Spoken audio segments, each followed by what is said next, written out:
Decentralization is stupid. It's grossly inefficient. Every decentralized player has a bias. I don't think any fiat currency stays forever. Is the US dollar construct and petrodollar construct actually good for anyone? Not only do I not think it's healthy, but I don't think it will survive unless the government were to get really smart and move into crypto. I think $100+ trillion industry, what I call the digitization of planet Earth. If I'm right, this thing's going to $250,000 in probably the next 2 years. That is an industry. It's not about Bitcoin. People are really misunderstanding this. Bitcoin is going to be an industry.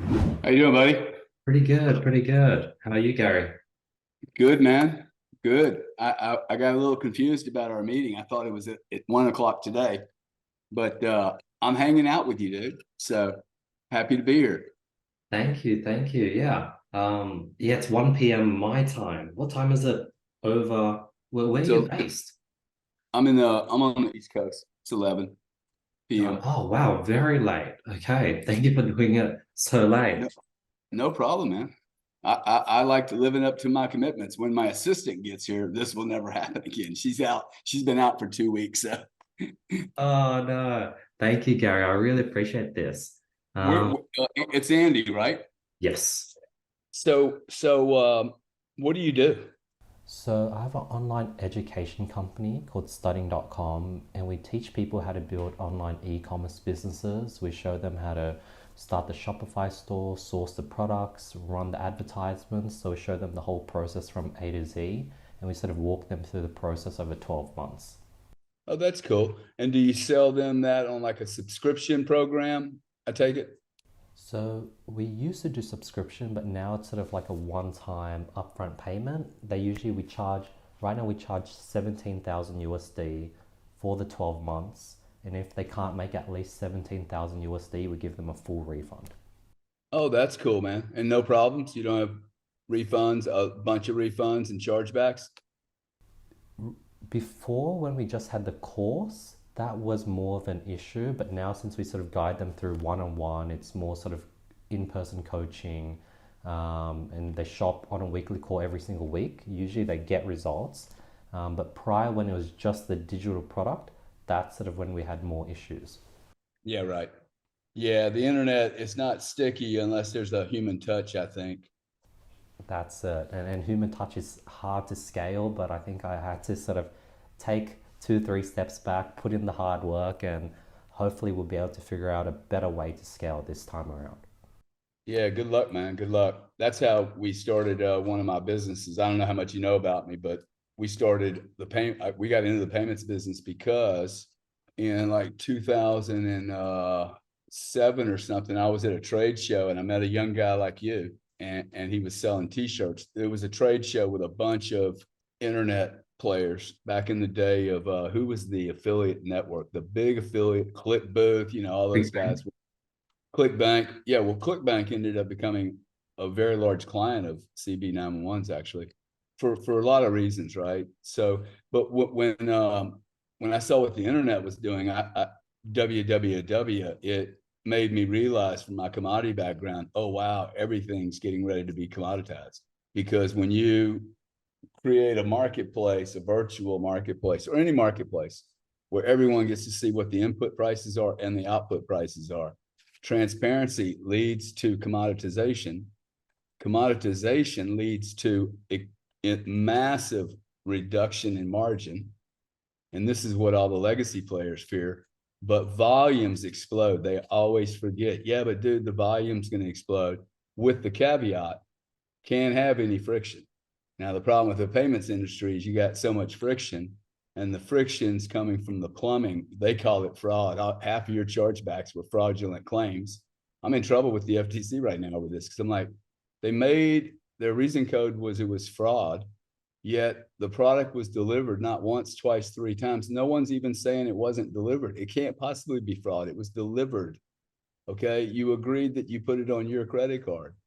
You did not get a replacement credit card. That is not a fraudulent reason that is not a reason to file a chargeback. That's a reason to call up and ask for a refund and then go on social media and bash that retailer into oblivion. And we don't need a better example than to show Budweiser. What can happen to a company when they fuck up their advertising or they fail to deliver what the customer wants? They don't file chargebacks. They go on social media and they say, we're stopping, we're done. And so the whole chargeback mechanism, I saw this opportunity. I'm like, you have two worlds colliding. You have an old world construct, right? And nothing, like all these businesses, what are they? They're nothing but constructs, right? Just made up rules. But they have these rules. The rules were set for you and I walking into a fruit stand and sharing a credit card with each other and signing a thing. You're probably too young to remember that. And now they're using the exact same tools with some multi-billion-dollar bolt-ons companies they're allowed to buy. They go and buy all these fraud companies. Then they make money selling the tools to literally tape up all the freaking holes in the plumbing system, because this can't possibly be all fraud. Now, if I'm buying a $17,000 coaching program and I'm 16 years old and I got oversold, undersold, super sold, guaranteed, the greatest thing in sliced cheese is that's fraudulent advertising. It's, you should have complaints. The question is, when do you go into this? When is it a chargeback, And to me, it was always like, dude, it's because I came from commodities. Like I'd be hanging out with a guy like you. The bell rings 9 o'clock in the morning. You're working for Goldman, and we are violent enemies for the next 12 hours, man. Hey, I'm a buyer, I'm a seller. And sometimes we can actually become friends, right? And buddies. But with the retail market, the poor retail market's paying for all of these Band-Aids and stopgaps. And hey, we're going to insure you. The problem is, I don't think these two worlds coalesce, right? I call Goldman, sell them 100 megawatts power. There's no force majeure. There's no, oh gosh, it was the wrong peak. Okay, I just claim this isn't the reason. It's not sustainable. I mean, if you notice what's going on in California, they made a rule that said, hey, we will not prosecute and take to jail anyone that steals less than $750. You know what happened? About 12 stores in Northern California, like the size of Walmart, CVS, Walgreens, are literally abandoning their operation because people are walking in. Dude, a dozen guys like you get on Twitter, or TikTok or Ding Dong. Hey, man, Grand Central Intent looks fucking great for pickings. Let's go hammer it for 2 hours. $600. You don't think they're doing this online on chargebacks, man? Shit. It's unbelievable. So the whole system, this is why I've gotten into this industry, what I call the digital asset world. The entire paradigm of the old world that you weren't even born in, what I call pre-21st century, it is literally crumbling at every edge, at every idea, every construct. The very 3 centuries we built our entire ethos on, at least the last three centuries, has assumed that we have a Big Bang theory, and that theory is gone, history. So almost everything is changing at one critical point in history. So I don't know how we started off in that, but you got me excited and you got me awake now. So, it was the chargeback piece. It's just really showing you how broken everything is, right? Because I immediately knew if the business you're in, you're going to get chargebacks. Now, what's your geography? Where do you sell into? So we sell worldwide. Most of our clients are in Australia and United States. The demographic is roughly around mid-20s to sort of late 30s. How do you manage your credit card processing? Right now, we bill them directly through Stripe. What's your average ticket? 17? Usually we break it up into payment plans, and they maybe do 200 a week, 1,000 a month, and we sort of spread it over the year. What's the effective interest rate on that deal? No interest, so we break it up for free. Okay. You just want to get paid. Yes. Yeah, I got it. I understand. How many units do you do a year? So we only recently shifted to this model over the last 3 months, and we're sort of building out the acquisition process. So right now we're getting it's been 3 months, so we've only gotten 1 or 2 clients each month. But prior to that, we're selling like $3,000 courses, $1,000 courses. And I think then we're able to maybe do like $500,000 a year. Good for you, man. Good for you. Well, how can I help? Yeah, I think we can keep talking about what you're talking about. The thing I wrote down was I had a client, his name was, it was a one-on-one coaching. We had recorded Zoom calls. Everything was fine. And one day I wake up and I have a bunch of disputes, as you mentioned, and it was on Stripe. And then I went ahead and counter disputed. I attached the Zoom recordings, him accessing the online portal, and I lost the dispute and he got all his money back. And I was like, oh, wow, that sucks. Yeah. So what is happening there, Gary? Yeah, well, that's exactly why I'll end up winning this case, man. Because system is really, really broken. Okay. Do you remember who the client's issuing bank was? Maybe it was Citibank. Can't remember exactly. Yeah. Yeah, it's a shame, man. I mean, see, the problem is you have to hire a professional. You guys that think you can do this yourself, I've sold my interest in CB911. I no longer have an interest. I hope they do really well. I do kind of have an interest in, I really want them to do well. But I've been out of the business on an operating level for 5 years and been a non-shareholder for a year and a half or so. But see, the problem with the chargeback mechanism is it's skewed heavily in favor of the issuer, which is a lot of the consumer, right? And our position is, hey, what we were doing was technical, following Visa, MasterCard guidelines, and everything that includes. Like, you don't go in and defend someone in a any type of case, right? Legal case, and your defense is, hey, let me strip down in front of you and show you everything you didn't even ask about, right? What's the job of the defense? The job of the defense is, excuse me, I did nothing wrong. This is what the intent was, and these are the rules I was following. It just so happens that 2 years ago, MasterCard, I believe, don't hold me to it, changed the rules on chargebacks. Like 135 changes were made in 1 quarter. Now you say, well, how could 135 changes be made? These documents are so complex. I'll bet you the $5 million I've spent on this lawsuit with the government, I'll bet you all 5 million that you could not get one lawyer to agree to actually what they mean, because they were created in 1968, put in place in 1972, and wake up, fucking world. It's the 21st century, 2023, dude. We're like 50 years later. Okay. The payment system is fraught with fraud and plumbing problems. And the fraud part of it is that there is no accountability whatsoever because there are no rules.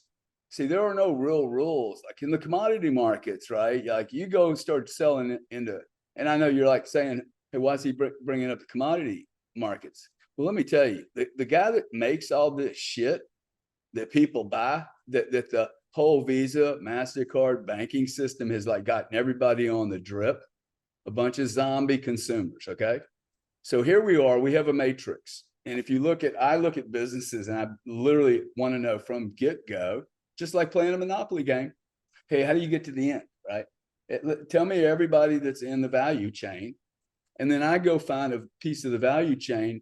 Hopefully the whole thing's undergoing some type of serious stress, okay? When there's a recession, like this is when I build businesses. Almost every time I build a business in a recession. Funny, same with my brother. And we both went into our first career day was in the top of the most severe recession that the United States had ever seen. It's kind of interesting, right? Oh, wow. Finished college. I am the baby boomer, right? I think I am whatever that massive population is. Well, that was my year, 81, getting out of school. Now, imagine you're not in a global market. There are more people graduating from college than ever in the United States history, and we're in a fucking recession, okay? So there were 1,000 people looking for a job, and I had to go get a job. And so I learned how to hustle, get a good job.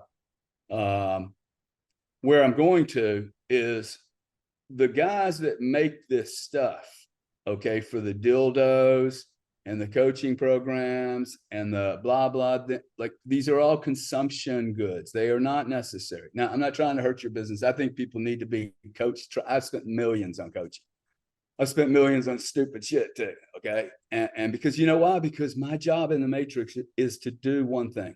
It's simply to do one thing. If you look at this as a game, okay, or whatever reality is, the job of the consumer is surely to consume. It's amazing. I say that to people and you're like, oh, fuck, dude. The more you think about that, you're like, huh. Notice I didn't say consume and pay. I didn't say consume and stay in good fiscal health. I didn't say consume and don't get hooked on drugs. No, I just said fucking consume. This is the only thing that makes sense for the outcome. We're all looking around going, dude, how can you sell a $13,000 freaking training program? I'm sure you're going to edit that. Okay. Like, I don't care where I get my help from as long as it works. So, but I just think we're moving into a world that, like, you know, you can't have all this friction. You cannot just have people going, well, at Citibank, see your answer. It was a trick question. I'll ask the government one day when if they have the fucking balls to get in court.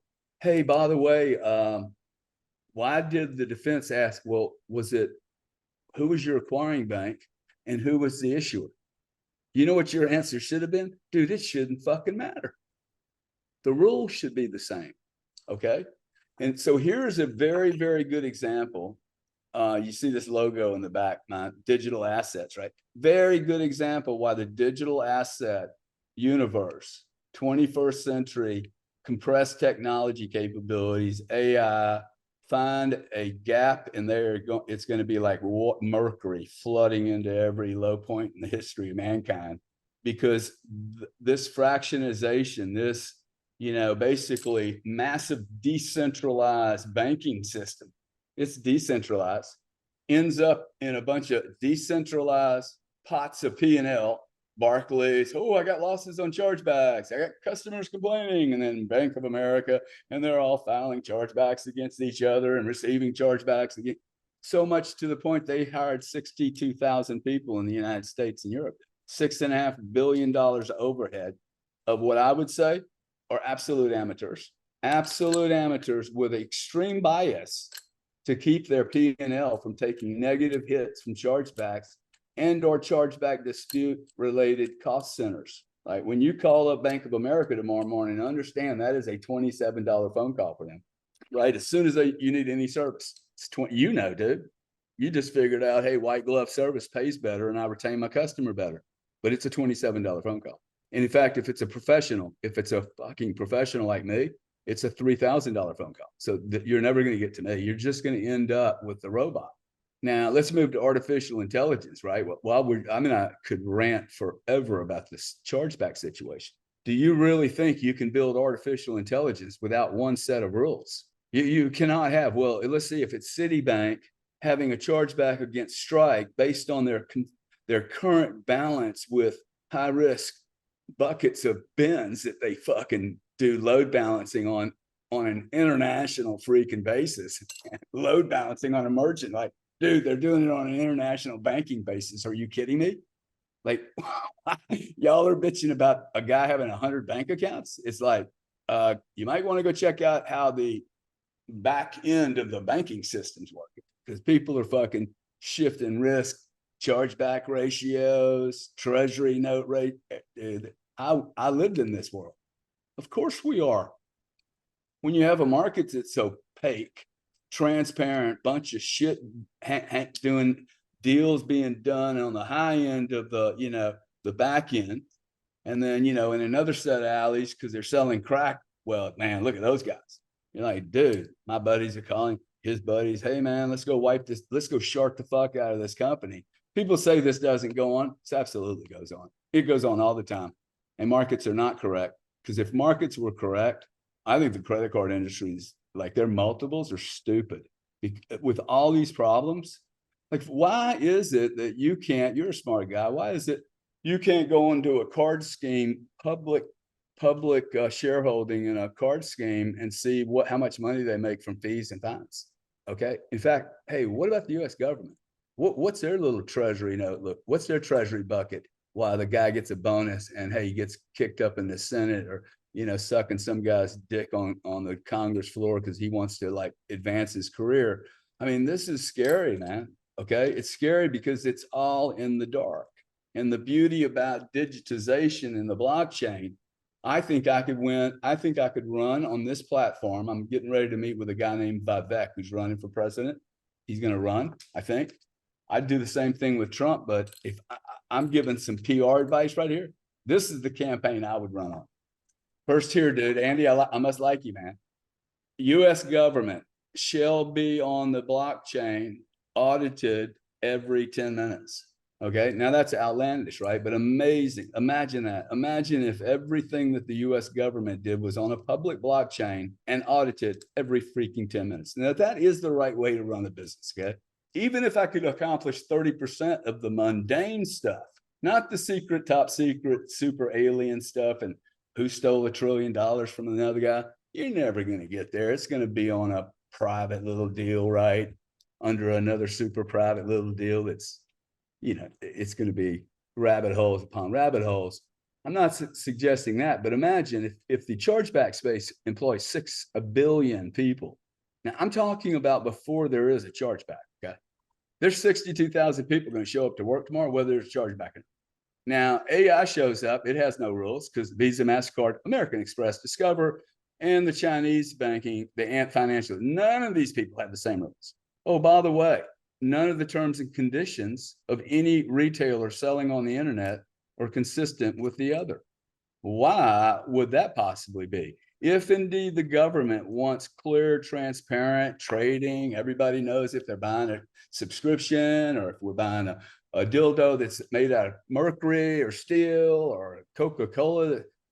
Like, why aren't all the terms and conditions like easy for an 8-year-old to read, man? One page. Okay. This is refund policy for everything in the whole history of mankind. That's the way the oil markets work. That's the way the natural gas markets work. That's the way electricity works. And the very people that serve the industries that all these people are buying all this shit, let me tell you, they're exposed to commodity risk. And those people can't have refunds, chargebacks, and excessive stressful costs that add to their whole ecosphere, right? The commodity guy, the guy that's, you know, making the plastic, like there's a bunch of inputs there, right? So they've got plastic. It goes to the retailer, his margin's getting collapsed. He then sells online thinking, oh, dude, I'm gonna crush it. No brick and mortar. Guess who took up all the brick and mortar inefficiencies? The virtual cartel, dude, where every little payment has to step through some guy taking a drip, right? Taking an absolute drip of everything. And then you look at it and you go, what did you do for that? You answered a telephone call from an irate consumer, 17% of who are inebriated when they bought something online. Factually, 17% of every purchase online is made by somebody completely slaughtered. I mean, now you start thinking about it. Well, of course. And we have a very fractured terms and conditions. We have no conditions on terms and conditions. Like the amount of money lawyers have made from the irrational thought that you could have a macro global market trading at high speed with unique individual terms and conditions is fucking stupid at the highest level, dude. And if it's not stupid, it's criminal because they knew this was going to happen. And they just milking the poor person. Because I don't put up with any of this shit. Let me tell you, I don't get chargebacks. I don't pay for fucking chargebacks. I don't pay for late fees, wire fees. I call the bank room and go, dude, wipe them all, man. I'm not, or I'll move. But I'm different. See, it's not fair to the other guys. So I think that business, that whole payments industry has so many problems. Look, I'm just talking about one problem. And it's $1 trillion problem. And you can say, well, yeah, but it's a little tip of the spear problem. Well, let me tell you, the way entire empires get overrun is that the first cut is the deepest, man. Okay. And now these companies are so big, they don't even feel these cuts. So one day, this is the old saying, right? Slowly, then oh my God, dude, the waterfall is dropping, right? Drip, drip, drip. And then all of a sudden smash, which by the way, that's awesome, because if it was a waterfall from the get-go, every startup would get wiped out completely. See, that's what I would actually take a very different strategy if I was all these legacy guys. I'd start vomiting stuff all over the place and choke all the youngsters. I mean, just flood them, man. Just flood you, drown you with deal flow, and show how inept you are to be able to handle this kind of scale and scope. So I'm not suggesting that anyone's doing anything wrong. I think the payment system is older than my grandmother, and she's dead.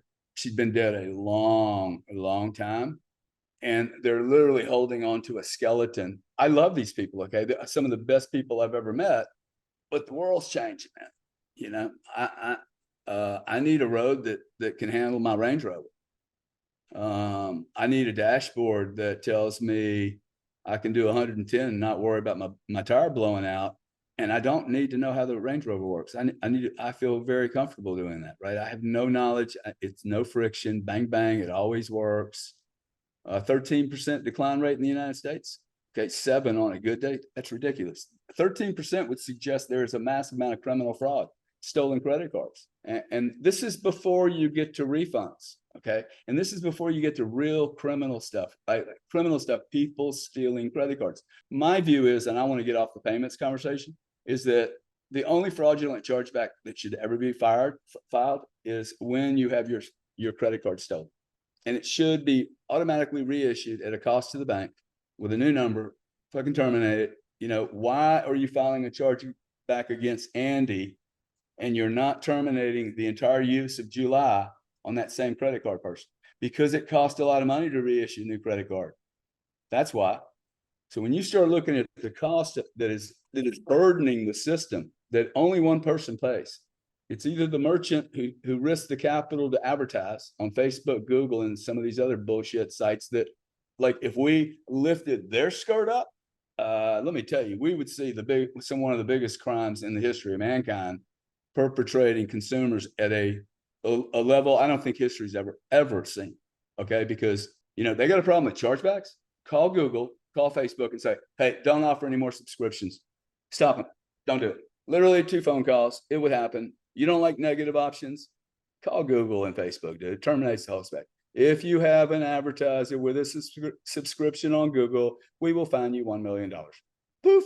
Why is there an MCC code for subscriptions if it's so bad? Okay. You can't have all this stuff. You can't have AI come in here and go, okay, we have an MCC code. I think it's 5867, but we hate negative options. Well, then why?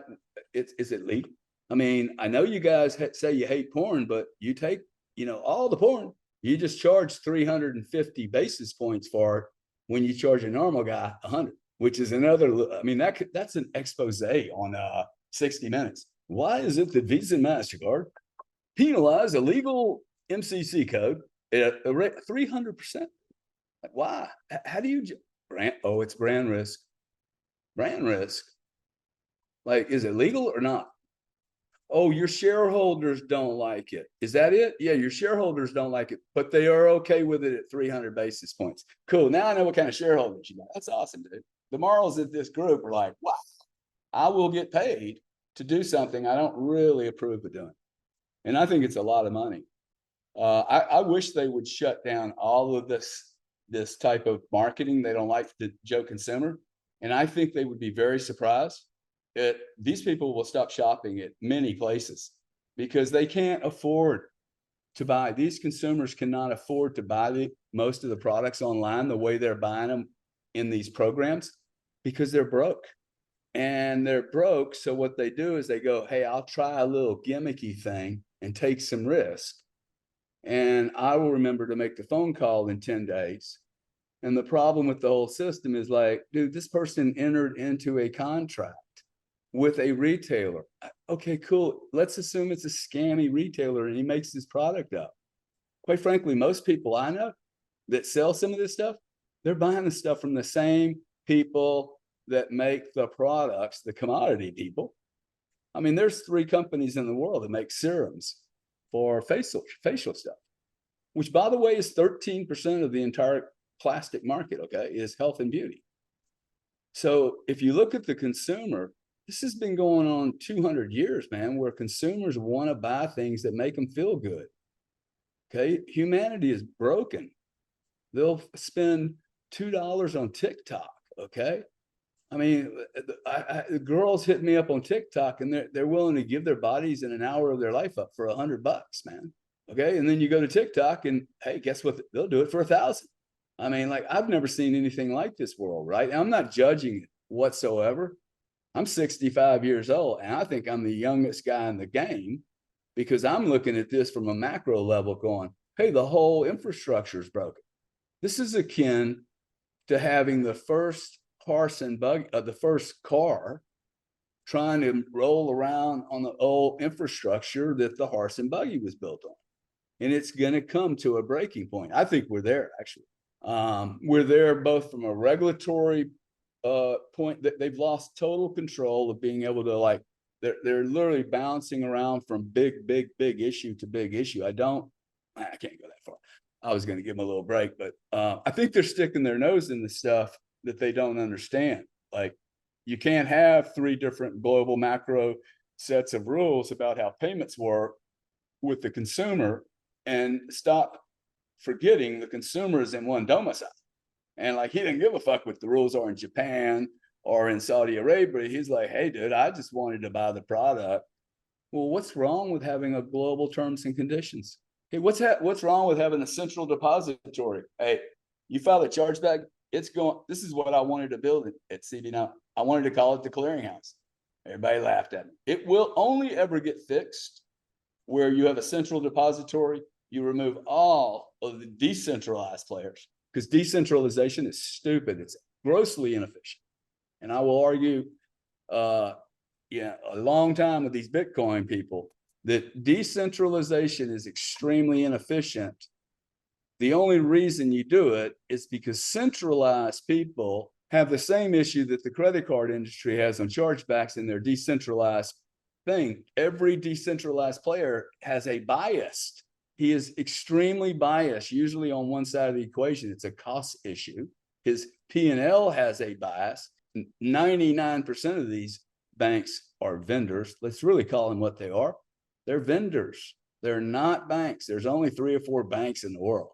Those 62,000 people in the case of America, right? Their bonuses are tied to how many hours they spent and did they make money in their little chargeback division or did they reduce cost or whatever their little metric is. So literally the whole decentralized group is against each other because everybody's trying to make arbing the system this very old complex system that's fragmented. So of course you're going to arbitrage it. You lose your cases because you probably just missed a comma, okay? Or you told them too much, or you told them too little, or you didn't check every box that these people are sticking these things into a program or sending them to a pro like me and going, hey, bro, you forgot to, dot the I. Loser, see ya. Like, you'd never win a chargeback against us. Is the merchant? Never. But that wasn't our business. Our business was to go help the merchant. Because, see, I've never met anybody that likes chargebacks except me. Me, Visa, MasterCard. We love them. But I have a business around them. Nope, I've never met a retailer that likes chargebacks, okay? I've met many retailers who get caught up in an advertising spin that they have no true understanding on. And the matrix of how advertising now works. And that's the great lie that no one wants to look at. The cost of acquisition of these merchants in this pathway is extreme risk. Okay, it is like drilling for oil 3,000 miles offshore. Okay, offshore anywhere. It is extremely risky because it has so many like pitfalls. I mean, you might not have a problem with your chargebacks, but if Strike got hit with a big system, dude, you're getting a phone call Saturday morning and you're done. There is no one that can tell me that I can't have or shouldn't have as many fucking bank accounts being a merchant playing on an international scale. No one could ever defend that is an inaccurate way of handling your business. One, from a diversified position, and 2, you can't get one acquiring bank. I'll give you $1 million if you can get a bank say, I will never shut you down. Well, if they say they will never shut you down, and in some cases you have to agree to it. some period of time with them. So look how lopsided this is. You're going to pay reservation fees for years 2 and 3, but they just shut your ass down tomorrow morning, dude. We don't like your vertical anymore, dude. You know why they don't like your vertical? Because they got too many other people in that same vertical. And all those chargebacks happened at all the same time, at the same period, and same, because you know how advertising goes, man. We're not selling coaching at Christmas. See, and the authorities don't understand that. The regulators don't understand that. Hey, this is very cyclical commodity trading now. Andy is buying a futures contract. He is. He wants that futures contract to expire in the money. Okay.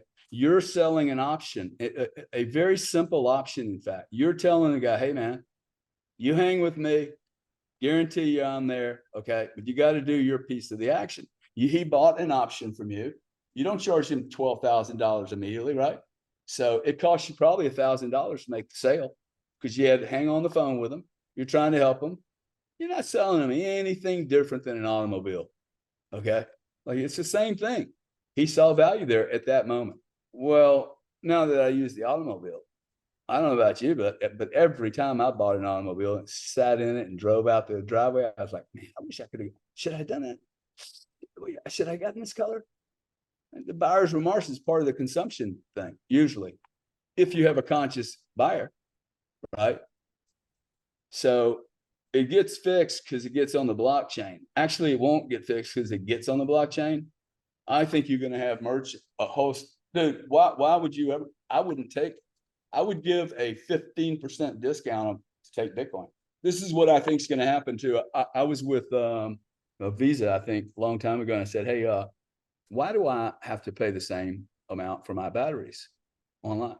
What do you mean, man? Well, my credit's better than yours, dude. So why do I have to pay the same amount you have to pay for online? I should get a discount because I'm a zero credit risk. Like I don't file refunds. I don't file refunds, man. I give it stuff away. Oh, my bad. I'm an adult. Like imagine if everybody just was responsible for what they did. Okay. And we had one set of rules. Now people would buy things. Your service levels would go up. Anyway, you can't put this much human stuff into 13,000 issuing banks, 10,000 acquiring banks, and ISOs and processors and vendors and call centers. People now adding phones and apps and Stripe. And I mean, there's 7 credit cards in my system. Poor issuer bank. Dude, I wouldn't want to be in the issuing bank business. Like, just get out of it, okay? There's no place for you anymore. I mean, seriously, I actually believe that. 10 issuing banks will keep a position in this planet. Their regional banks go away. When was the last time you were in a brick and mortar bank, dude? Really? Months ago. Well, you don't need to be there. It's a negative ESG, okay? If your banks are building buildings in the middle of town, they look like $2 million houses in the middle of a fucking industrial complex, I think that's a negative ESG score, like 1,000%. You should go to prison. If we're going to do the whole greenie thing, the fuck are you doing building a building when 3 people go in it every day? Okay, and you know what those 3 people do? Hey man, I have $12 here. It's not balancing.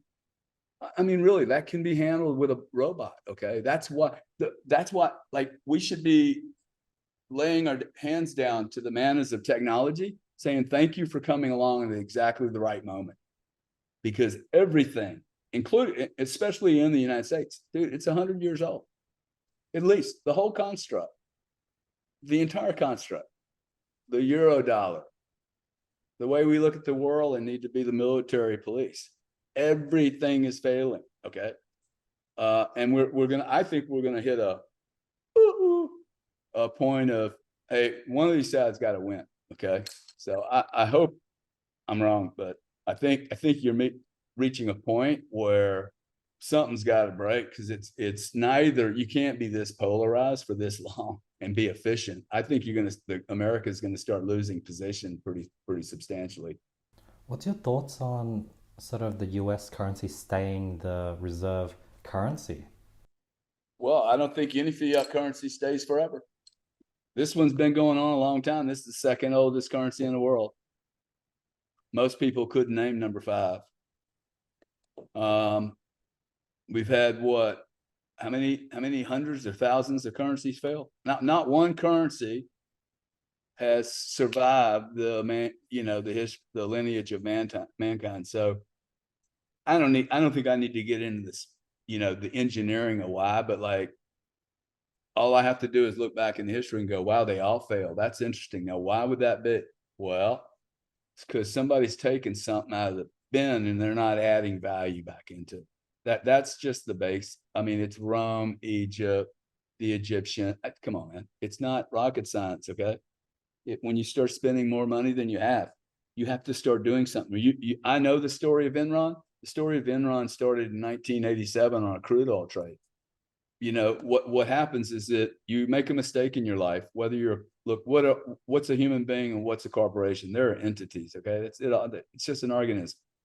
An entity goes into this, he makes a mistake, he starts looking around for survival mechanisms, finds this little gap and says, oh shit, I could do this little mark-to-market, little engineering, this financial little twist, and he gets away with it, And then guess what happens, 6 months when he has another little problem on his little quarterly earnings. That's the other thing, okay? You've turned most of these corporations into fucking vampires because you're making them act on a quarterly basis, report to 22-year-old kids, all coming from the same schools, all asking the same questions, all with exactly the same amount of experience and metrics. And you're trying to run a multi-billion-dollar corporation and hit a quarterly earnings report. Like, what the hell is that about, dude? The Chinese are going to destroy us if they can survive their long game. I actually think they have more problems than we do. But so look, nothing hangs forever. If I was working, like the only time I have ever thought about political ambitions has been last year. And like, I would literally go work for any president who said, I don't really care what your party is. In fact, I would like there to be no parties. If I was the president, I'd be like, hey, this red and blue shit, we're done. I mean, we need a captain of industry to run this thing for a while, for about 12 years, I think. Look, first, I would ask the question, is the US dollar construct and petrodollar construct actually good for anyone? Is it? I mean, maybe that's the question the world should be asking right now is, hey, is this still healthy? Okay. I don't think it's healthy. And not only do I not think it's healthy, but I don't think it will survive the next game unless the government were to get really smart and move into crypto. And this is what they may be, just trying to crush this market so they can just move in and buy as much of this shit as they possibly can. But if I was working in the US government, let me tell you something, this country, dude, we would already have our fiscal fucking problem solved, because there is a way out of this. It's a thin little window. And I actually think that there is a tremendous strategic play that could be made by the US on Bitcoin and or Ethereum, but most certainly Bitcoin. And I would suggest that the US will delay and others will do it. So it is an eventuality that it will happen. And that then starts the game of, it's an exciting game, man. Because you could take a number 300 player and turn them into a number 10 player overnight. I mean, not overnight, over 5 years to a decade. That is overnight in geopolitical terms. Okay, that's 2 administrations of one president. You could go into, yeah, I totally believe it. Okay, I could give you 1,000 reasons that Bitcoiners don't necessarily give you, and for sure, most Americans. You're in Australia, so I'm gonna lump you in this crowd because we're just spoiled rotten, dude. Okay, we're spoiled rotten. I mean, I'm talking to Bitcoin miners and they're talking about how efficient they are. I'm like, what the hell are y'all talking about, dude? What are we all talking about? Okay, energy is too cheap, period, by a factor of at least 3. Energy is too cheap by a factor of 3. That's the other thing I would do if I was in the US government. I'd stop all the wars. Not doing any of that shit, dude. Let's let oil go to $300 fucking dollars. Okay. I would rather pay, as a citizen, I pay $2.50 and I'm embarrassed. $2.50 for a gallon of gasoline. I'm embarrassed it's that cheap, dude. Okay, it should be $12. The Brits have been paying $8 for years. You pay $8 to $10 net. You don't care how much the government's taking. All you care about is how much did that gallon cost me. I'll bet you that your movement in a vehicle is extremely different than mine. Why? Because gasoline is priced correctly to you, but it's priced incorrectly to me, and therefore I waste it. Electricity is priced way too cheap to both of us, and I'm going to prove it to you. I'm going to blow your mind, actually. Oh, wow, an old man could do that to me. I'll debate anyone at Harvard or anywhere else. Okay, and I only got to ask this one question, dude. Did you turn your laptop off last night when you went to bed? I did. If you did. You did. Oh my God, an angel.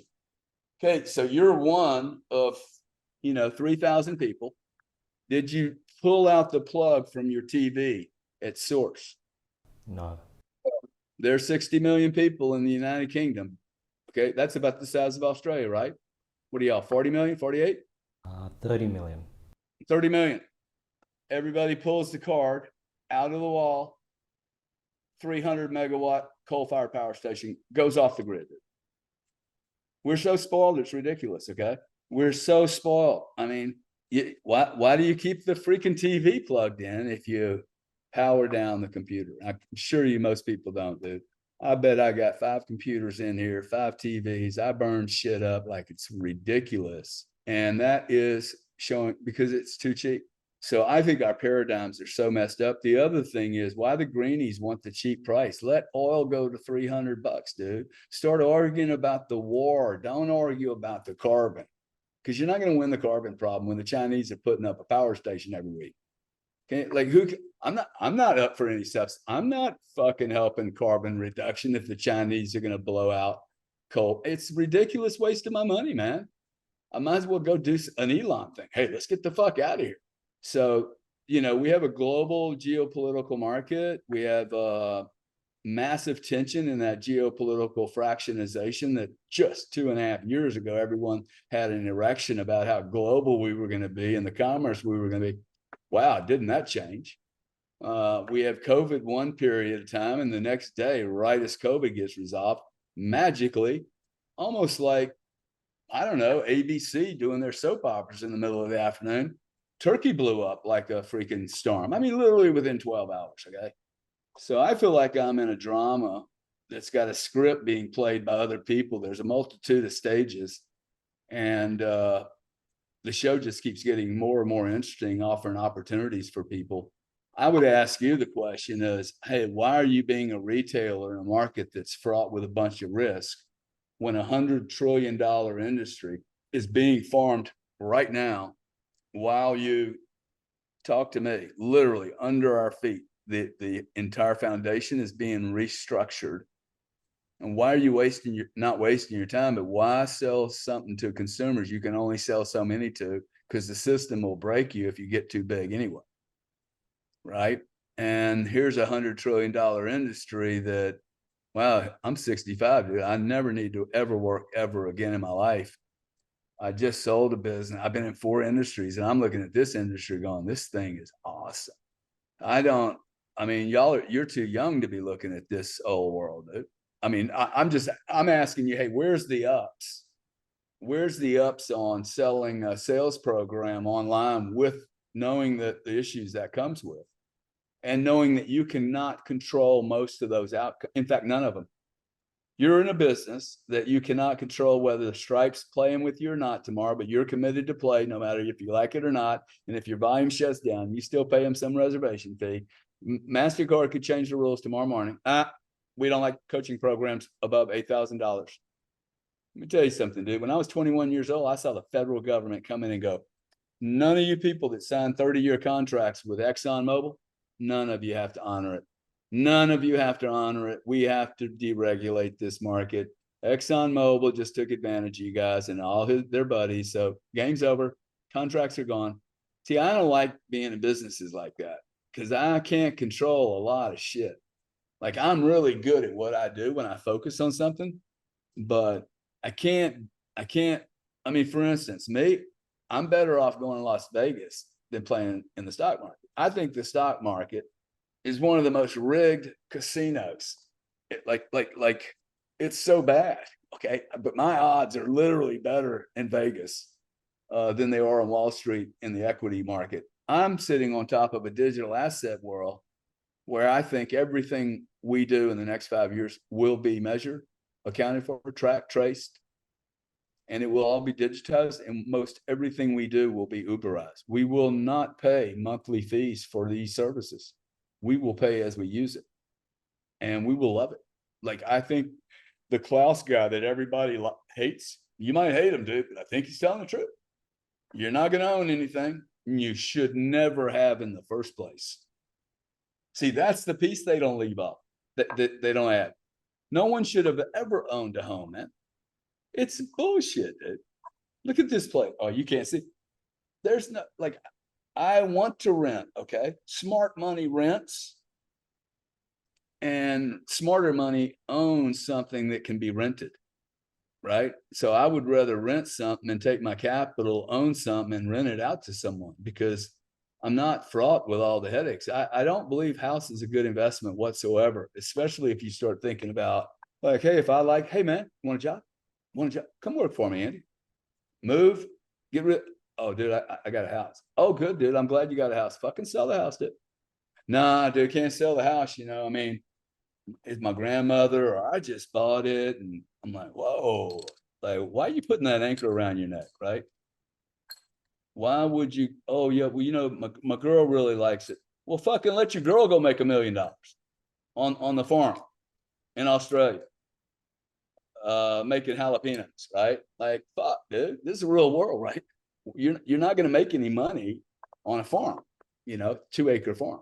So this is going to be, I think, I would be looking into the future and saying, hey, what businesses are going to survive? Because I think the internet, that whole internet thing, all these issues go away, dude. Because when I said one thing to you, see, I was asked, what I was trying to ask Visa, Andy, was, why do I have to pay the same as the guy that is an abusive filer of chargebacks, a high refunder, and he's got a bunch of credit card issues and credit problems? And he said, we could never do that. Politically, it would be a nightmare. It would be a nightmare, right? Well, let me tell you, I'm already paying premiums for shit from retailers because they see me on certain devices.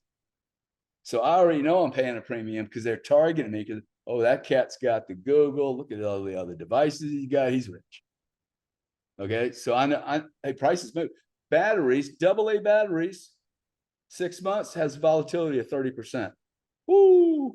Retail, man. I'm talking about 2 batteries, dude, on the internet. Just watch it. It's fascinating. I think what will end up happening is retailers will get so fed up with the fees. Okay, it is not 2.5% retailer.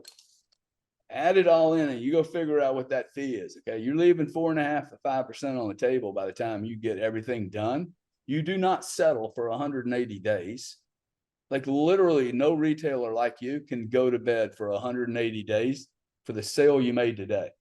Okay, and by the way, this is a never-ending escalator, because by the very default of how the chargeback rules are set up, if you stop making sales, you have a bigger problem. Okay, and like, when the industry becomes so twisted, when you start trying to, you know, govern how many sales you make to make sure you don't breach a chargeback rule, it's like, oh my God, man, what's the world coming to? I thought it was a revenue game, build a big business, develop a good reputation. Hey, to my point on social media, let them go on social media and blare out on them. But it's non-sustainable. It will always go this way. So you guys like you will look at it and go, fuck, dude, I'll take 10 grand if you're using Bitcoin. I'll take 15 if you're using, you know, a check, because at least you're going to know pretty quick. And I'll do 17 if it's with a fucking credit card on a subscription. So Gary, what's the hierarchy?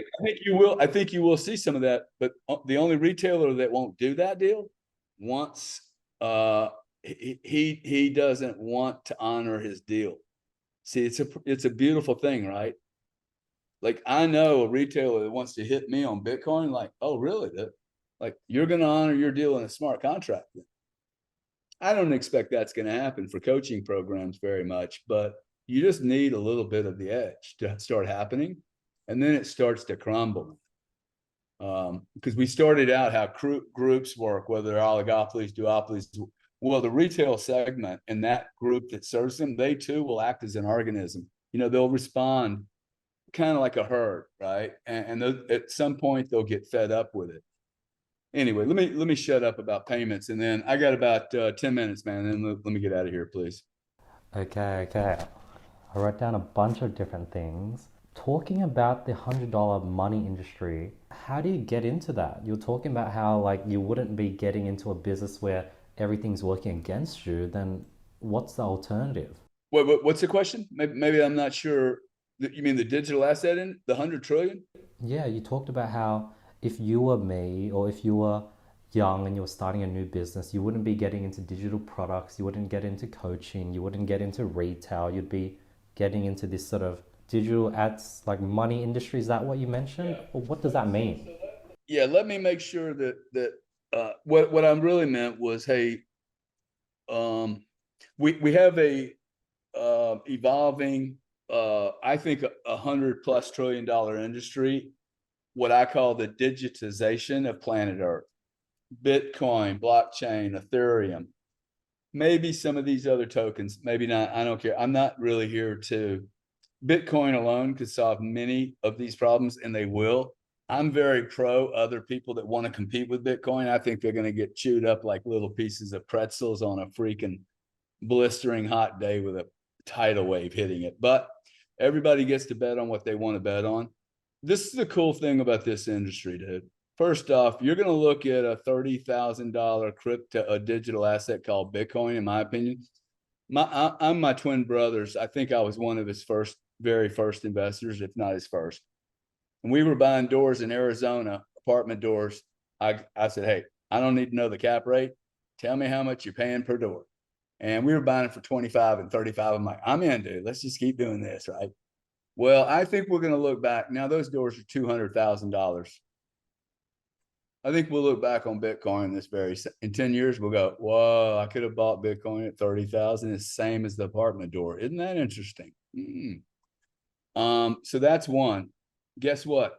If I'm right, this thing's going to $250,000 in probably the next 2 years.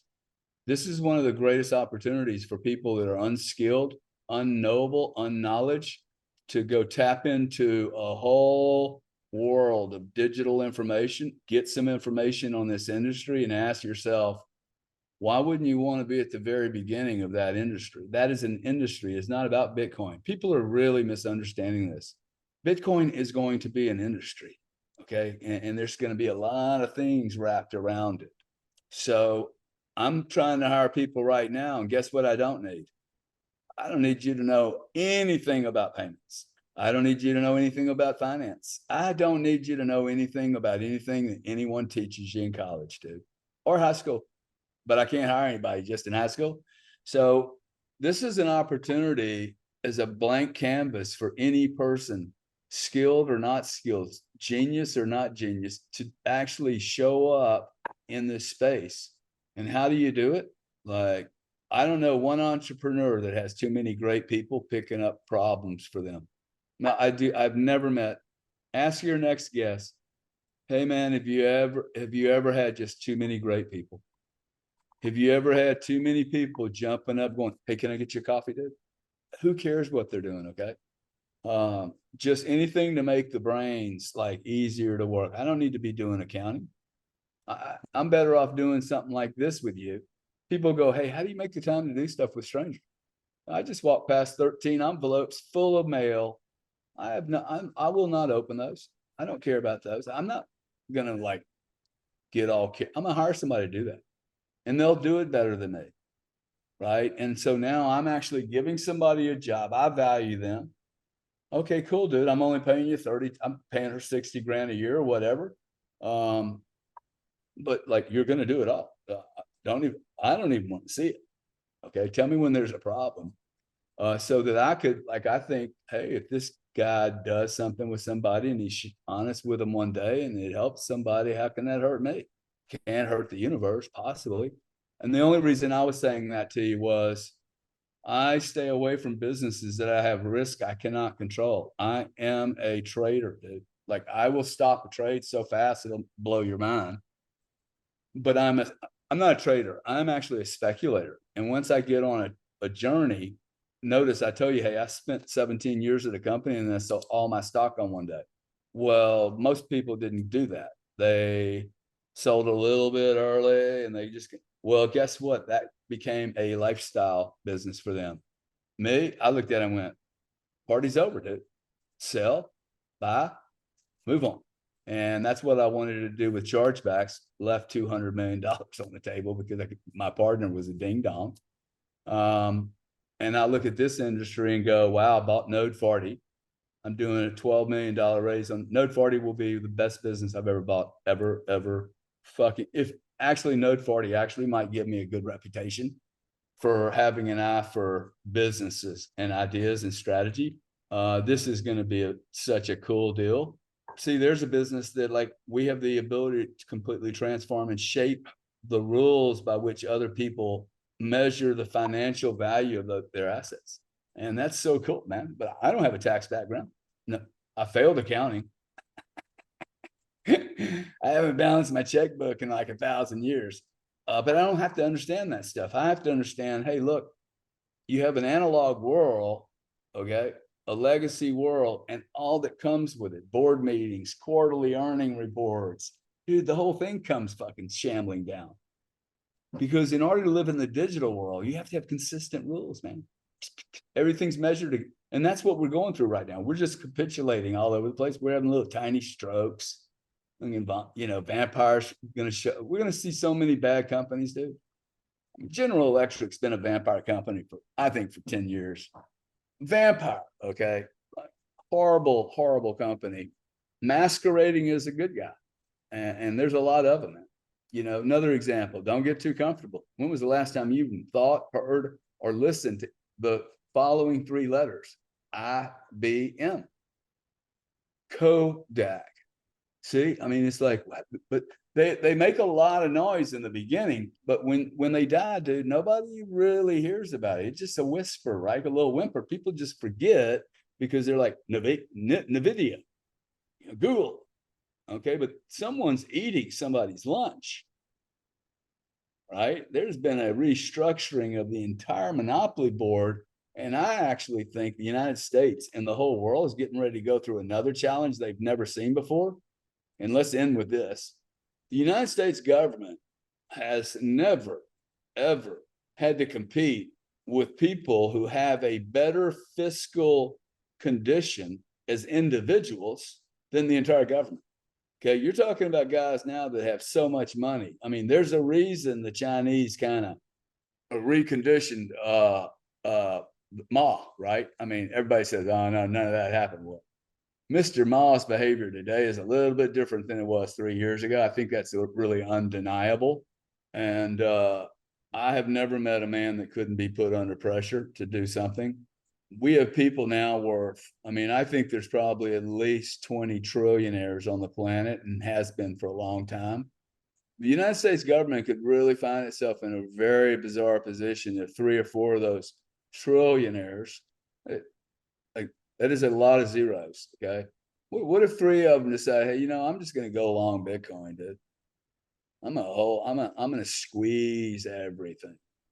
And then what if you get 1 or 2 sovereigns? By the way, these trillionaires, they have the same access the United States president has to everyone. In fact, they have more access because they're funner to hang out with. So this is, dude, we are entering unfreaking chartered territories. Okay, like you could have all kinds of virtual sovereign interconnections, alliances, because in reality, what we've learned over the last 200 years is there's no such thing as geopolitical boundaries. We will violate them anytime we desire. So what is different than having a digital reality, a digital geopolitical sovereign? It takes a few 100,000 million, 20 million people to say, hey, I agree on a set of rules. And in fact, I agree on Bitcoin too. And we're going to, because what is a nation? It's a group of people that agree on one common set of things. It doesn't have to be like, I like you. You don't have to be in Arizona for me to like you anymore. You see what technology's done? 100 years ago, my mother would have said, oh, well, no, my friends are in Lake Charles. And she would have been deadly right. But now, like, oh, yeah, my friends are all over the place. I threw a party, dude. I'm an old guy, right?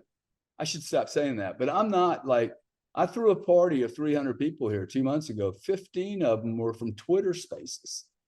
Now, that's not really a lot. They were all from out of the state, okay? And 3 of them were from out of the country.